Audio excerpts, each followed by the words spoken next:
Ultimately, that 25 lakhs went to nearly around 75 lakhs. 25 lakhs became 75 lakhs. So what does financial independence mean to you? I can buy things of my own which I thought I need my family or I need to ask somebody, shall I get that? Today I don't need to do that. Like, you mind sharing like what kind of revenues are all your businesses generating? $1 million. Now also you've not raised any money? We did raise. Then how much did you raise? We raised. So you mentioned that your kids are now studying. Your son is in Australia. Like you were able to pay for that He's yourself? studying in my university. So you're paying for all of that by yourself? Yes. Nice. Listen. Why should we collaborate? At least I make that much money enough to pay all my things. I'm consistent and I'm running a stable business. When you do business, we should have a balance. When we sit across table, we need to be equals.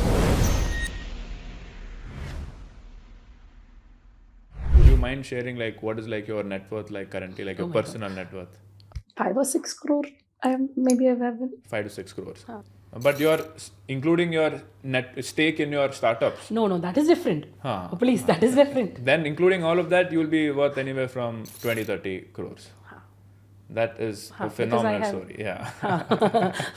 After my engineering, I went to my uncle's home, which was in Dubai. He was a civil engineer out there. I was just about to graduate. So you were studying civil engineering? I was studying civil engineering. Okay. So when I went there, I don't know whether it's luck or something favored, I got a job. So you were like 22, 23? 21 actually. 21? Yeah. And what was your first salary? Kind around 5k dirhams, 5,000 dirhams. What is that as per India? Is it like 40, 50? 50, 60,000. 50, 60. That's good money, no? In That's good 2002. money. So, but it didn't go for long. Before that, my parents called me back. Why? Marriage. How old were you? I was in between 21 and 22. I came back. Okay. And by 22, I got married. And then went back to job where I tried to continue for some time. By the time I got pregnant. Okay. Yeah. Again, I came back to India. Like, had my delivery. Then when my son was about to be 6 months or something, I went back again. Okay. Okay, so you went back to Dubai again after after delivering your first child. Yeah. And then what happened? So again, I had to come back after a kind of nearly to a year because I was again carrying. After my second baby, I went back to Dubai with a maid. Because I didn't want to compromise my career because I know that I can't handle it alone with 2 babies and all. That time I had to handle everything from kids' school to their education to their PTA meetings to my own office. Like 2 full-time jobs. 2 full-time jobs. 2 full-time jobs. Until now, in your story, you're still a salaried person, yes. right? And you're in Dubai. Yeah. So can you walk me through what happened next? How did that eventually led to you becoming an entrepreneur? My maid came back to India because of her some family matters. So I couldn't handle it alone. Yeah. Let me put it very straight. To be honest, that was the major reason why I came back. Chose a job of assistant professor in an engineering college, teaching.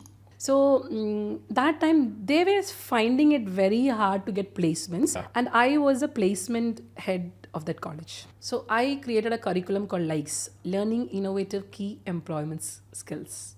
Likes. Okay. The idea took place and I got into it. I was very sure this is going to be hit. I employed people with a salary of $15,000 that time, 2013 I'm talking about. I did beautiful interior, spent around 8 lakhs with the savings I had. Oh, you took office also? You put all your life savings into this? Not exactly. The life savings I had, which only was mine, which was under my control. So to be very honest, I never managed my finance. Either it's my mother or my husband. That is the reason why when this was happening, my investment was kind of like not even thinking about what would be the ROI. So because you didn't understand personal finance, correct, your understanding of business also was weak, right? Very weak. So what happened? So you put 8 lakhs and then what happened? Everything, what happened? All the money got depleted. And then I'm thinking, oh my God, next what? How did it get depleted though? Depleted because I thought students will come. This is something which they need for employability. But there were already institution and conventional enterprises which were doing this, who were established already in Kerala. They were not ready to accept something which I was building and I was too ahead. So I think 2 things I learned. One is that before you start a business, definitely do a competitor analysis. to see if there is at least any version of what you want to offer, what the traditional player is doing. Very much. And the second thing is, see that even if you think you have the best product or idea in the world, see if the potential customer is ready to take it by investing a small amount. Don't go all in assuming that it will work out, because sometimes you might be ahead of your time. In quotes, those were the things I learned. So that was my first failure. So that part was actually an eye-opener. Oh my God, you need to learn finance also. How old were you at this point of time? 2013, 33. 33. 33. So just want to know, 34. what was the last salary you were taking? Because that is, you'd always be thinking, why am I doing this? Why can't I go back getting that salary? So what was the last salary you were pulling before doing all of this struggle? Now I feel very comfortable in saying that. But at that point when I used to think, oh my God, what did I do? Because I was getting 22,000 dirhams. What is that in India? More than 2 lakhs anyway. A month. So you're like, you left a 2 lakhs per month job, and then 3 years you were struggling. The tanas and the comments I used to get from whole of my family and my good friends, like, why are you doing it? You have a decent job, like you said, the same statement. Yeah. So kind of 6 to 7 months I just kept quiet. I returned all those money with the salary. I took again a professor job. Okay. Went back there. But I didn't plunge into entrepreneurship this time. Okay. Instead I went to corporate. I thought that overall maybe marketing would suit me. So I joined a real estate company as a manager with just 25,000 rupees. Okay, so I was ready to take that job because I wanted that domain. I wanted to understand more. So if it was that salary, they were okay with it. So this is an interesting learning for me, that if you are doing something but you don't like it, and if you want to shift your career, you can do it, but you need to be ready to take a significant pay cut. And what happened is that within 6 months, I became the head of sales and marketing. 6 months. 6 months? Yeah, because I sold a lot of flats and villas, which I was good at. Okay, you're good at selling and marketing. I told you, I identified that point of time, I was good with marketing. 6 months you became head of marketing. And I think this experience came from having 2 failed entrepreneurial journeys. So what was your salary then? Yeah, it was 1 lakh. 1 lakh a month. 4x in 6 months. Yeah. So things were moving good. For my kids, I had to relocate. So I had to resign that job. Then I was thinking, should I take another job? Or should I go for entrepreneurship? You understood that, no? Right, yeah. So the second time I started a marketing agency. So this is the second time? This is the second time. We used to make marketing reports. For other companies? Other companies. But just before we go on, I just had one doubt. How did you get your first clients? How did you get that trust factor for clients to pay you? Because I already had collaborated with a lot of communities or groups when I was working as a marketing head in that real estate company. So I did had a client lay before itself. So you had already had a strong network over there. I had a strong network. That would be the right word, network. Yeah. So while you're working, you actually meet your early customers. Exactly. Right? You sort of build those networks and partnerships, which you can leverage when you start your own business. Look at most of the startups. They're all ex-Mintra, ex-Deloitte. There's an ex always. Correct. So everything was going good. I was going with a trip with my husband and my kids to Singapore. 13 days. The so-called 13 days. So my husband said, no phones because we're going on a family trip. So I said, okay, fine. Because, you need to balance everything, no, both professional as personal life. During this, I had a call from my mother. She said that something is happening there. But she didn't terrify me because even she didn't know much about it. The day I stepped into my office, the 14th day, I understood something is happening out here because my manager came and told me, one of my client didn't pay the vendor. We were the consultants. Oh. Client didn't pay. The delivery was already made. They said they'll pay. They didn't pay. And they ran away. I mean, they were missing. Kind of like they didn't get them. So naturally, my office was a place where we connected the client, right? The vendor got connected to the client through us solely because you're consultants with a marketing agency. This was 25 lakhs. 25 lakhs. For an application or something, a tech application or something they built. You had that money? No. Oh, business didn't have that money. Business had the money, but 25 lakhs, if I roll, what will happen to my business here? Right, agreed. So how will I pay my rent? How will I pay my employees? Yeah. Then we find another vendor, again, whom this guy has to pay. So that's how this 25 lakh, became more. More. Okay. So by the time I understood one thing, this is not going to end. There will be many who will come. So they're all coming to you. So there's a queue. And the worst part is that I was not able to tell this problem to anyone, especially to my family, because I don't want to tell them oh my God. Huh. Again she started. I understood. Again she started. So at that point I'm like, no, I'll do one thing. I'll give the money because I can't take this people's accusation and the way they're talking. And I'm like, okay, fine, I'll pay the money. So I took the money and I couldn't pay full, but I paid a major portion of it. How much was the total? Altogether somewhere around 25 lakhs. But for that 25 lakhs, I took a loan. Ultimately, that 25 lakhs went to all hisab chadke, it went to kind of like nearly around 75 lakhs. 25 lakhs became 75 lakhs. Loan. Because I was rolling. I didn't know what is rolling. Like I said. Okay. You were just making like the minimum payment and then that just kept adding. Like a so I took this, debt. I gave it's like, I buy from someone, I give to someone. I take from someone, it's like I don't know what it was. But still I was like, I'll manage it alone. I won't tell anybody. So that is the time where I understood that the so-called friends, the peers or people who used to admire you at a point of time of telling, oh my God, some started speaking kind of like crap things. So that is a time when you understand that, the power of money. You can't say that, money is nothing. Before that I used to say, money is what? Money you can make. So you were stuck in a position where any money coming in was going out. Coming, I'm making. And by the time I lost a lot of contracts because I lost my team. Couldn't pay salaries. I sold the office space I had. I literally mortgaged and sold everything I had, which was under my control, not in my parents or my husband, because by the time they'll know. No. So whatever is in my control, even I sold my own laptop of HP laptop. So one of my friend gave me a laptop.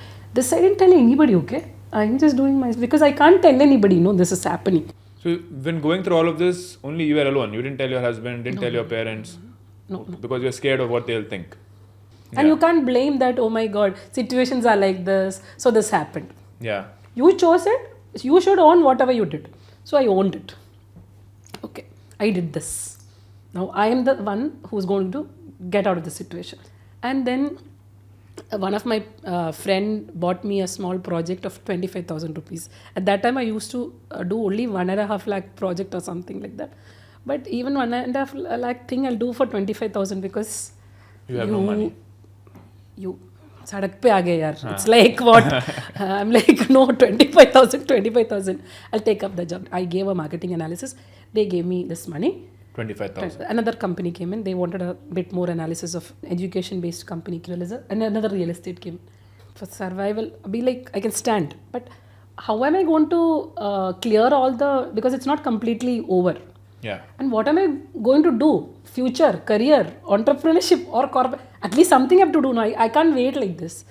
So I was just browsing LinkedIn. So I just see a person. So the description is written that he'll help startups. Jargons are written like that. So fine. I'll ask this guy. He's a stranger, no? So no worries of telling. At least a person who knows me will judge very fast. This is a stranger. So I just texted this person in LinkedIn. See, can I have an appointment with you? Because I want to see. So I met this person. Then I thought, okay, why can't I ask him that, can you partner with me? Because this is a tech nerd I'm talking about. He's good with technology. Very good with technology. So I was expecting him to give this answer yeah, we'll collaborate. Instead of that, he gave me a shock. He said, listen, why should we collaborate? At least I make that much money enough to pay all my things. I'm consistent and I'm running a stable business. You are in debt. At a point of time, you might be queen. Abhi,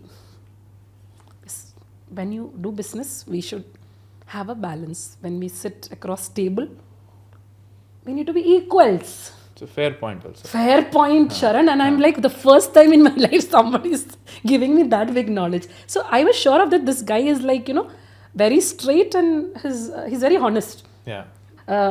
Pretty neatly I handled it and I told him, no worries, we'll think about it. And yeah, like you said, when we'll be equals, maybe I'll think and I'll come to you. But I'll come to you because I like your attitude of putting things straight. Ye sab ho gaya, and I got a few projects. By the time, that was kind of I didn't completely, but it was in a balance. Now I can pay it back. It's not that very huge amount. If I work for 2 years or 3 years, I'll finish it. It was not increasing. It was not increasing. So I went to this guy back and I told him, listen, right now I do have the status or awkaat of sitting opposite to, because I believe now we're equals. So would you give it a try? So that time he said, I'm impressed because I love your passion, because I never expected you to do it. Right. So he said, we'll collaborate. He is my co-founder. So that's how it began. Yeah. So his name is Chaco. He's a tech nerd.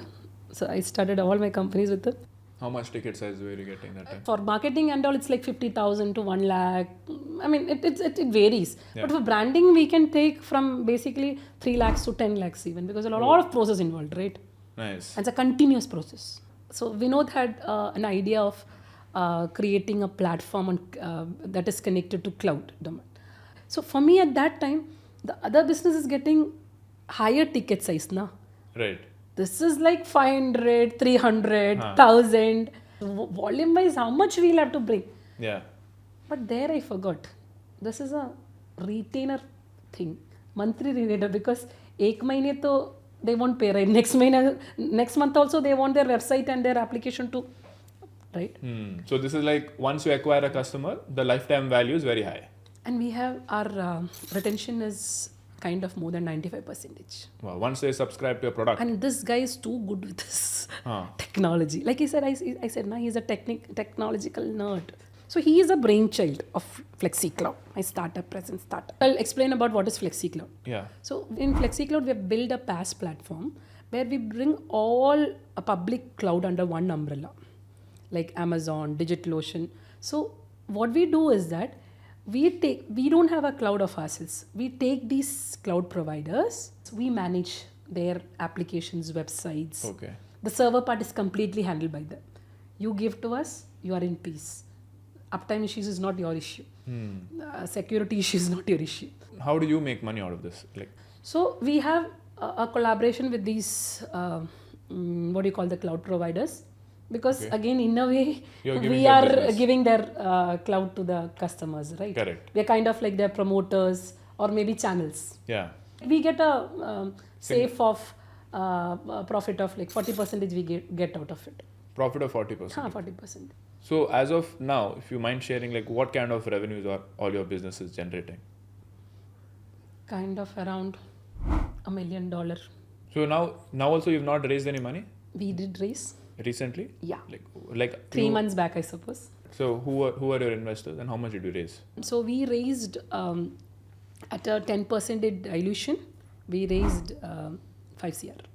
5 CR. So your startup is today valued at 50 crores. Yes. Looking at your evolution as an entrepreneur, 2 times failure, going into minus 50 lakh debt, and now you're talking about this. And with our CFO, again, we started another finance-based platform called Pocket CFO, which is a virtual CFO provider for startups and other businesses. You provide a virtual CFO to other startups who cannot afford an in-house CFO. Exactly. Basically help them manage their finances and all. So now finally your business is now making $1 million. So how is your personal finance looking like today? Like, are you finally now financially independent? I am financially independent. Yes, I am. So what does financial independence mean to you? I can buy things of my own which I thought I need my family, or I need to ask somebody, shall I get that? Today I don't need to do that. I bought few properties. So you mentioned that your kids are now studying. Your son is in Australia. Like you were able to pay for that He's yourself? studying in my university. So you're paying for all of that by yourself? Yes. Nice. Yes. Because I took the decision of sending him. No? Now that the wind is blowing in your direction, what does your parents and family say now? Oh, that's a very good question. So the people who said that entrepreneurship banned in the house. So my father sees my TED Talks. My mother is very proud. I've met certain people in life who said that, you won't be nothing. Today they tell me, I knew that day. You would be incredible. I just give a smile and I say, yeah, I know that you know that. For all the young women watching here who are in their early 20s or late 30s or mid 30s, who want to sort of maybe become an entrepreneur, but maybe do not have the support of their family, what advice would you like to give them? Never ever give up on your dreams. Never ever. It's never ever.